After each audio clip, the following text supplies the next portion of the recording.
ආයිබෝන් කියලා පිළිගන්නවා මගේ YouTube channel එකට. එහෙනම් හොඳම වර්ගයේ කරතකොළඹ පැලයක් හිටව ගන්නේ කොහොමද කියලා අපි බලමු. මේ වැහි දවස්වල එච්චර අමාරු නේ නෑ වලක් කපා ගන්න. හොඳට වැඩිච්ච පැලයක් කෘෂිකර්ම දෙපාර්තමේන්තුවේ අනුමත කරපු ගහක් අඩි දෙකේ වලක් කපා ගත්තා මම. පේනව නේද? පස් කාණ්ඩ දෙකකට තියෙනවා උඩ මතු පිටපස් සහ ඇතුළත පස්. ඒ මතු පිටපස් මම වෙනමත් ඇතුලේ පස් වෙනමත් අරන් තියාගත්තා. ඒකට හේතුව ඔබට බලන්න පුළුවන් වීඩියෝ එක අතරතුර මේ වල කපාගත්තු ප්‍රදේශයේ මම හිතන්නේ අවට විශාල ගස් කිසිවක් නැහැ. ටිකක් ඈතට වෙන්න කොස් ගහක් සහ පොල් ගහක් තියෙනවා. මේ අවශ්‍ය කරන මාධ්‍යයන් දෙකක් මම මෙතන යොදාගෙන තියෙනවා. එකක් පිටුරු පුච්චපු අඟුරු අලු සහ මගේ ප්‍රධානම පොහොර වර්ගය වෙන කුකුල් පොහොර අරන් තියෙනවා මම මෙම කාර්යය සිදු කර ගැනීම සඳහා. මේ තියෙන්නේ අපේ ඇත්තටම කුකුල් පොහොර ෆාම් එකකින් ගන්නේවා. මේ සඳහා මම මේ උරෙන් භාගයක් පමණ යොදා ගන්න එක පැලයකට සාමාන්‍ය කිලෝ 20ක් වගේ ප්‍රමාණයක් වෙනවා එක භාගයක් කියන්නේ. අඟුරු සම්පූර්ණයෙන්ම ගත්තේ පිටුරු පුච්චපු අඟුරුමයි අලු.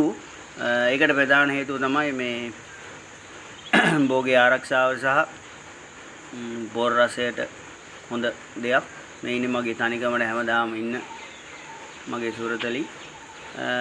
මෙහිදී මම මතු පිටපස් භාගයට සරිලන්න කාබනික පොරක් වෙන කුකුල් පොර යොදාගෙන මේ ආකාරයට මේ දෙක හොඳට මිශ්‍ර වන ආකාරයට අවස්ථා දෙපාරක් විතර දෙපැත්තට කපා ගැනීම සිද්ධ කරනවා උදැල්ලේ. එතකොට අනිවාර්යයෙන් මේක හොඳට මික්ස් වෙනවා. මොකද කුකුල් පොර තනිකරම තිබ්බොත් එහෙම අනිවාර්යයෙන්ම සැර වෙන්න පුළුවන්. මේ දවස්වල නම් එච්චරම ප්‍රශ්නයක් වෙන්නේ නැහැ. හොඳින් වර්ෂාව ලැබෙන්න පටන් ගත්තා. දැන් දවස් දෙක තුනක් වෙනවා. නමුත් අපි හොඳට මිශ්‍ර කරගත යුතුයි. කුකුල් පොර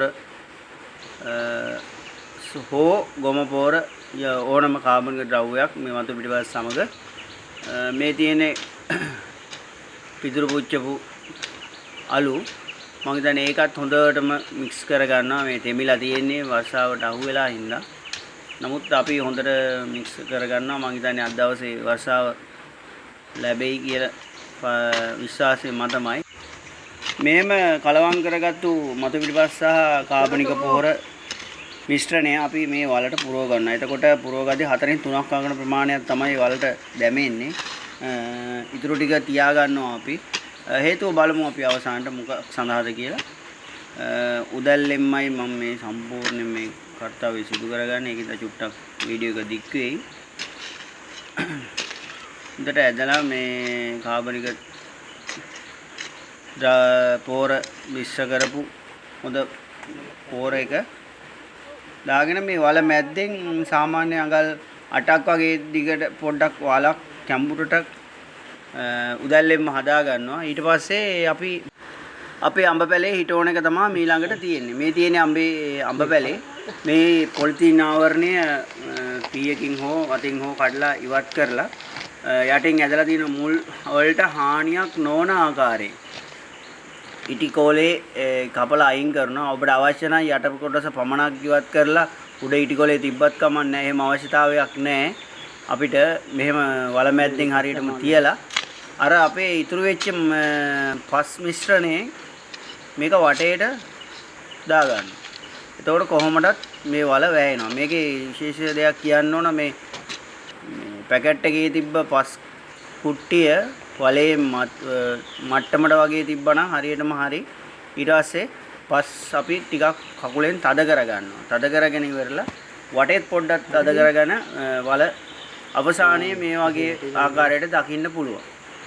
මෙතනින් පස්සේ අපි මේ ගහේ ආරක්ෂාවට අවශ්‍ය කටයුතු සිදු කරන්න ඕන. මේ වගේ ගහට වඩා ටිකක් දිග ලීයක් ගහ ආසන්නෙන් තදට හිටවලා කැඩෙන්නේ නැති ගෝඩි ලණුවකින් වගේ එකකින් පොඩ්ඩක් අපි මේ ගහට ආධාරකයක් වශයෙන් බඳින්න ඕන අපේ මේ කෝටුව අල්ලලා. හේතුව තමයි සුළඟට වැයි දවස් ඉඳලා පෙරලෙන්න පුළුවන්, ඇලවෙන්න පුළුවන්. ඒක නැති කරගන්න අනික කඳ කෙලින් උඩට ගමන් කරවන්න හොඳ පිටුවහලක් වෙනවා මේ කෝටුවක් මාර්ගේ මේක බැඳලා තියාගත්තාම. මේ දවස්වල නම් ඇත්තටම අවස්ථාවක් නැහැ. නමුත් මම ඔබට මෙතන පෙන්නනවා. පොඩි ජල සම්පාදනය සිද්ධ කළ යුතුයි. නමුත් අද නම් අවශ්‍ය නැහැ. වැහැලා හොඳට පොළොව තෙමිලා තියෙන්නේ. බොහොමත්ම ස්තුතියි මා සමග රැඳී සිටියාට. සුබ දවසක් ඔබට.